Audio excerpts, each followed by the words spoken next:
BNP হত্যা ও সন্ত্রাসের রাজনীতির উত্তরাধিকারী বললেন ওবায়দুল কাদের।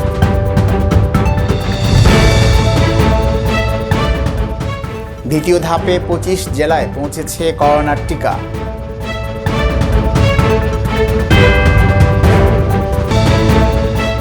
তুষারপাতে বিপর্যস্ত ব্রিটেন সহ বিভিন্ন দেশের জনজীবন।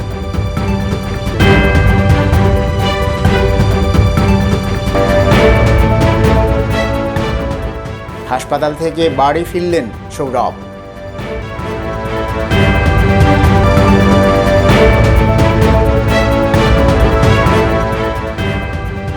আসসালামু আলাইকুম। কর্ণফুলী সংবাদে আমন্ত্রণ জানাচ্ছি আমি মোহাম্মদ সেলিম ভুঁইয়া। শুনছিলেন সাইমা প্রপার্টিজ প্রাইভেট লিমিটেড সংবাদ শিরোনাম। এবার বিস্তারিত।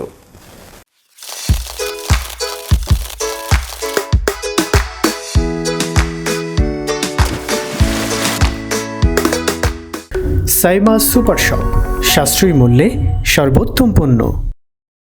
বিএনপি হত্যা ও সন্ত্রাসের রাজনীতির উত্তরাধিকার জন্মলগ্ন থেকেই বহন করে চলছে বলে মন্তব্য করেছেন আওয়ামী লীগের সাধারণ সম্পাদক ওবায়দুল কাদের। তিনি রোববার সকালে রাজধানীর আজিমপুরে 7 মার্ডার দিবস উপলক্ষে আলোচনা সভায় প্রধান অতিথির বক্তব্যে একথা বলেন। ওবায়দুল কাদের তার সরকারি বাসভবন থেকে ভিডিও কনফারেন্সের মাধ্যমে অনুষ্ঠানে যুক্ত হন। তিনি বলেন, নির্বাচনে জয় পরাজয় থাকবে, কিন্তু বিএনপির পরাজয় মেনে নিতে চায় না বলেই 1994 সালের আজকের এই দিনে ঢাকা সিটি কর্পোরেশন নির্বাচনের পরের দিন বিএনপির পরাজিত কাউন্সিলর আব্দুল আজিজ পরাজয়ের প্রতিশোধ নিতে সশস্ত্র হামলা চালায়। নৃশংস ব্রাশ ফায়ারে সেদিন লালবাগের মাটি রক্তে রঞ্জিত হয়েছিল উল্লেখ করে আওয়ামী লীগের সাধারণ সম্পাদক ওবায়দুল কাদের বলেন, সেদিনের বিজয়ানন্দ ভীষণ বেদনায় রূপ নেয়, যাতে 7 জন আওয়ামী লীগের নেতা প্রাণ হারায়। ওবায়দুল কাদের জানান, উগ্র সাম্প্রদায়িকতাকে পৃষ্ঠপোষকতা দিয়ে বিএনপি এখন বাংলাদেশের মেরুদণ্ডকে আঘাত হানতে চায়। স্থানীয় সরকার নির্বাচন নিয়ে বিএনপি নানা কথা বলছে। আমি এর আগে বিএনপির শাসনামলে স্থানীয় সরকার নির্বাচনের কথা মনে করিয়ে দিতে চাই। সহিংসতা, প্রাণহানি আর নির্বাচনের নামে প্রহসনী ছিল তাদের শাসনামলে স্থানীয় সরকার নির্বাচনের চরিত্র। দেশরত্ন শেখ হাসিনা সরকারের সময় তুলনামূলকভাবে ভালো পরিবেশে নির্বাচন অনুষ্ঠিত হচ্ছে। বিএনপি ঢালাওভাবে অভিযোগ করলেও কোথাও কোথাও তাদের প্রার্থীরাও নির্বাচন যেহেতু সুষ্ঠু হচ্ছে সেজন্য নির্বাচিত হতে পারছে, অথচ সে বিষয়ে তারা কিছুই বলে না। তাদের অভিযোগ, আওয়ামী লীগ যেখানে বিজয়ী হয় সেখানে বিএনপির অপরাজনীতি শুধু 1994 সালে নয়, 2001 সালে ক্ষমতায় এসে আমি পরিষ্কারভাবে প্রধানমন্ত্রী, আমাদের সভাপতি, দেশরত্ন শেখ হাসিনার পক্ষ থেকে জানিয়ে দিতে চাই, ঘরে বসে থানা কমিটি করবেন, ওয়ার্ড কমিটি করবেন, এটা মেনে নেওয়া হবে না। অবশ্যই সম্মেলনের মাধ্যমে সব কমিটি গঠন করতে হবে, ইউনিট, ওয়ার্ড এবং থানা। এখানে কোনো প্রকার ইতস্তত করার, দ্বিধাদ্বন্দ্বের কোনো অবকাশ নেই। নেত্রীর পরিষ্কার নির্দেশ, সম্মেলনের মাধ্যমে তৃণমূলের কমিটিগুলো করতে হবে, ওয়ার্ডের, থানার কমিটিগুলো করতে হবে। ঘরে বসে কমিটি করার ঐতিহ্য থেকে বেরিয়ে আসতে হবে। চট্টগ্রাম ও রংপুর সহ দ্বিতীয় ধাপে দেশের 25 জেলায় পৌঁছে গেছে করোনার টিকা। এ দফায় দেওয়া হচ্ছে প্রায় 24 লাখ ডোজ।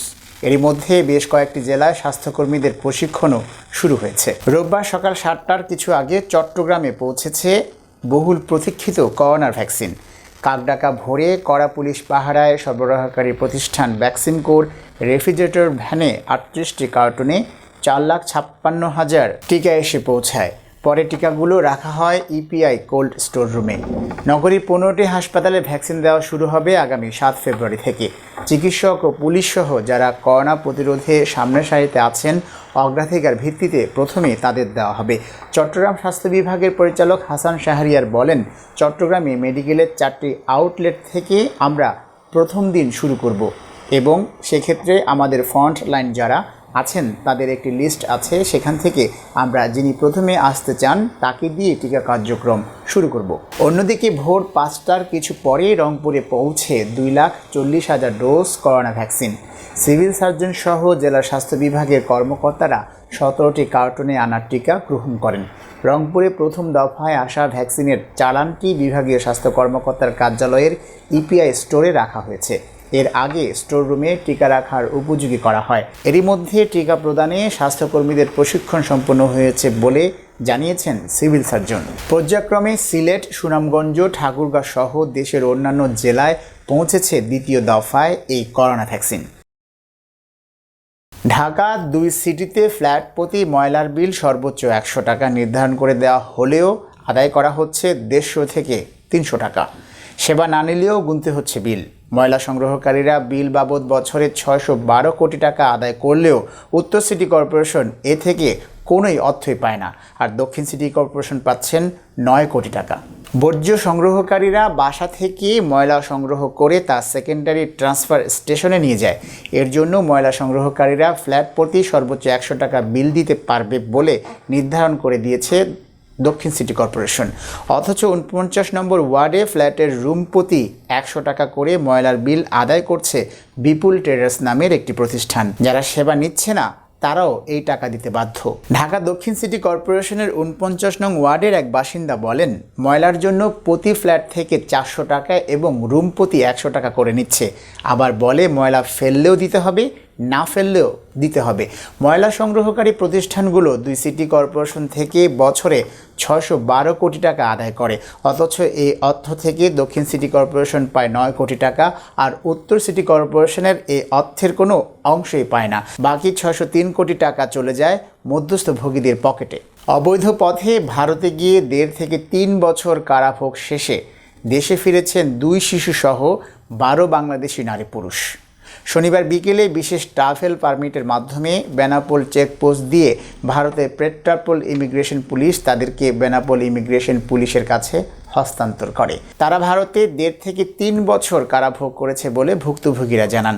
পরে বেনাপোল পোর্ট থানা থেকে জাস্টিস অ্যান্ড কেয়ার নামে একটি এনজিও সংস্থা তাদের পরিবারের কাছে হস্তান্তরের জন্য যশোর শেল্টার হোমে নিয়ে যায়।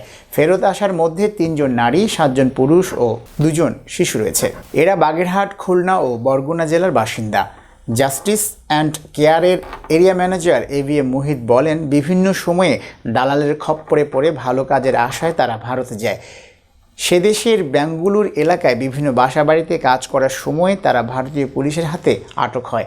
সেখান থেকে তালাশ নামে একটি এনজিও সংস্থা ছাড়িয়ে নিজেদের শেল্টার হোমে রাখে। 1.5 থেকে 3 বছর পর তারা দেশে ফিরে এসেছেন। বেনাপোল চেকপোস্ট ইমিগ্রেশন ভারপ্রাপ্ত কর্মকর্তা আহসান হাবিব বলেন, এসব নারী পুরুষরা পাসপোর্ট, ভিসা ছাড়া বিভিন্ন সীমান্ত পথে ভারতের বিভিন্ন অঞ্চলে কাজ করার সময় সে দেশের পুলিশের হাতে আটক হয়। এরপর আদালতের মাধ্যমে তারা জেল হাজতে যায়।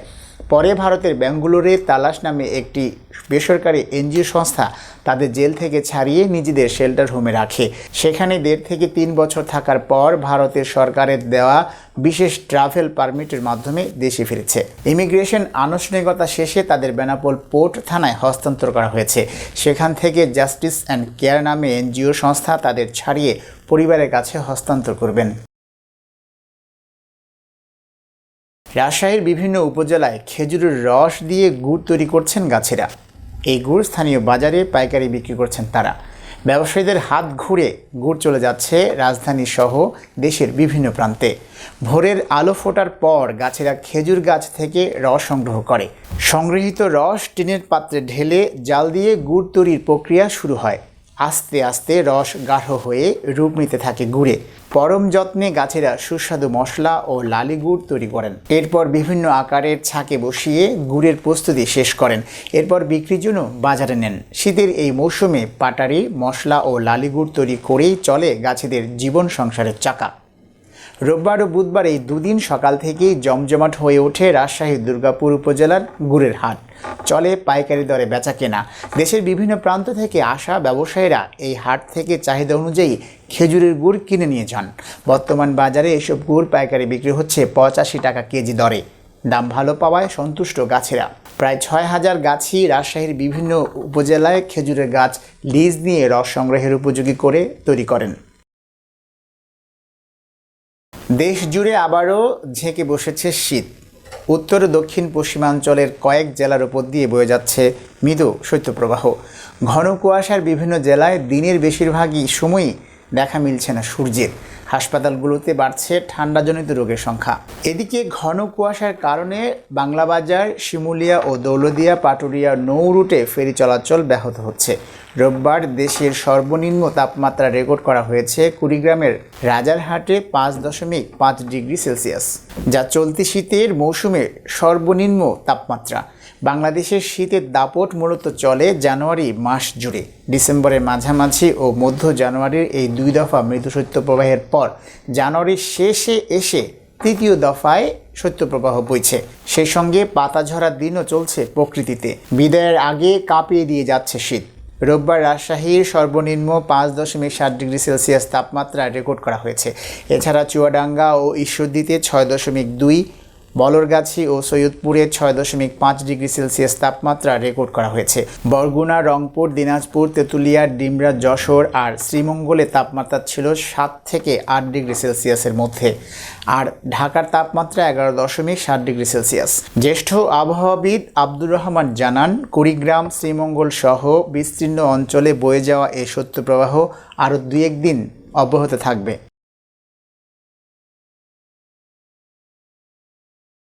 মানুষ নয়, যন্ত্রের মাধ্যমে ধানের চারা রোপণ করা হচ্ছে ক্ষেতে।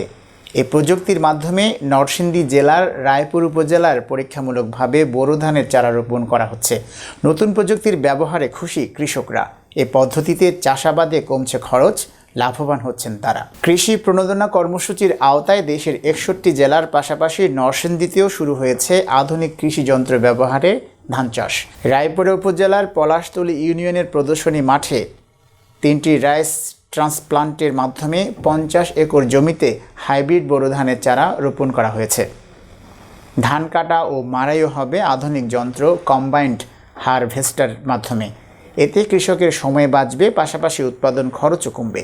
কৃষি বিভাগ জানিয়েছে, এ পদ্ধতির চাষাবাদে খরচ তুলনামূলক কম হওয়ায় পাওয়া যাবে সফলতা।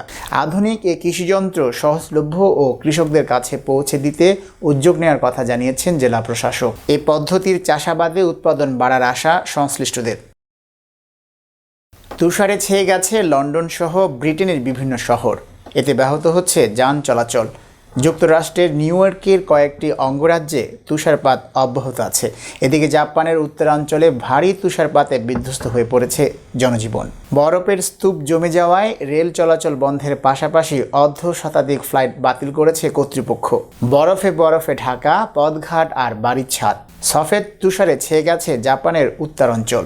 শনিবার 60 সেন্টিমিটারেরও বেশি তুষারপাত হয় হোক্কাইডো দ্বীপ ও এর আশেপাশের এলাকাগুলোতে। এতে গুরুত্বপূর্ণ অনেক অঞ্চল বরফে জমে থাকায় বন্ধ থাকে যান চলাচল। বৈরী আবহাওয়ার কারণে অন্তত 78টি যাত্রীবাহী বিমান ফ্লাইট বাতিল করেছে কর্তৃপক্ষ। এছাড়া বেশ কয়েকটি অঞ্চলের সঙ্গে রেল যোগাযোগও বন্ধ রাখা হয়। ঝোড়ো হাওয়া, তুষার আর তুষারধসের আশঙ্কা জানিয়ে স্থানীয়দের সতর্ক থাকতে বলেছে দেশটির আবহাওয়া অধিদপ্তর। বরফের ভারী আস্তরণে মাইলের পর মাইল অঞ্চল ছেয়ে গেছে লন্ডনের সড়ক। কিছু কিছু এলাকায় সারাদিনই যান চলাচল বন্ধ থাকে।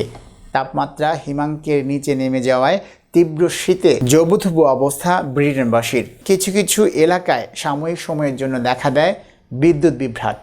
এদিকে যুক্তরাষ্ট্রের নিউ ইয়র্ক, ওয়েগন অঙ্গরাজ্য সহ কয়েকটি এলাকায় শনিবারও তুষারপাত অব্যাহত থাকে। চলতি সপ্তাহে তাপমাত্রা আরও নিচে নেমে আসতে পারে। কিছু কিছু এলাকায় তুষার ঝড়ের পূর্বাভাস দিয়েছে মার্কিন আবহাওয়া দপ্তর। 4 দিন পর হাসপাতাল ছাড়লেন সাবেক ভারতীয় অধিনায়ক ও ভারতীয় ক্রিকেট বোর্ডের সভাপতি সৌরভ গাঙ্গুলি। রোববার কলকাতার অ্যাপোলো হাসপাতাল ছেড়ে বাসায় ফিরলেন তিনি। তথ্যটি নিশ্চিত করেছেন অ্যাপোলো হাসপাতালের প্রধান নির্বাহী কর্মকর্তা ডাক্তার রানা দাস গুপ্ত। গত বৃহস্পতিবার বিশিষ্ট হৃদরোগ বিশেষজ্ঞ ডাক্তার দেবী শেঠির উপস্থিতিতে কলকাতা অ্যাপোলো হাসপাতালে এনজিওপ্লাস্টির পর স্টেন্ট বা রিং বসানো হয় সৌরভের। এর আগে 2রা জানুয়ারি প্রথমবার অসুস্থ হয়ে হাসপাতালে ভর্তি হওয়ার পর একটি স্ট্যান্ট বা রিং বসানো হয়েছিল। এরপর কয়েকদিন বাড়িতে বিশ্রামে ছিলেন বিসিসিআই এর সভাপতি। কিন্তু 27 জানুয়ারি আবারও বুকে ব্যথা শুরু হওয়ার পর তাকে অ্যাপোলো হাসপাতালে ভর্তি করা হয়। চিকিৎসক আত্তাব খান ও অশ্বিন মেহতা সৌরভের সার্বিক পর্যবেক্ষণ করেন। শুক্রবার সিসিইউ থেকে তাকে কেবিনে শিফট করা হয়। সংবাদ শেষ করব তার আগে শিরোনামগুলো জানিয়ে দিচ্ছি আরও একবার। বিএনপি হত্যা ও সন্ত্রাসের রাজনীতির উত্তরাধিকারী বললেন ওবায়দুল কাদের।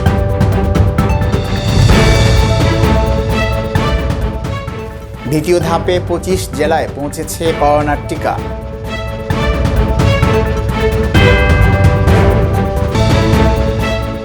তুষারপাতে বিপর্যস্ত ব্রিটেন সহ বিভিন্ন দেশের জনজীবন।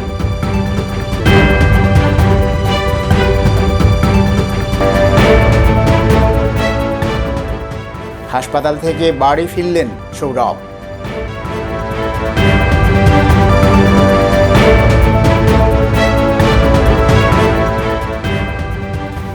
দর্শক, এই ছিল এখনকার সংবাদ।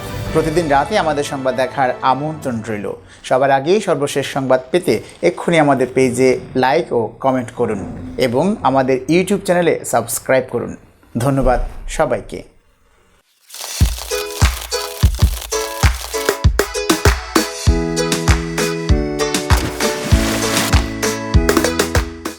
সাইমা সুপার শপ, সাশ্রয়ী মূল্যে সর্বোত্তম পণ্য।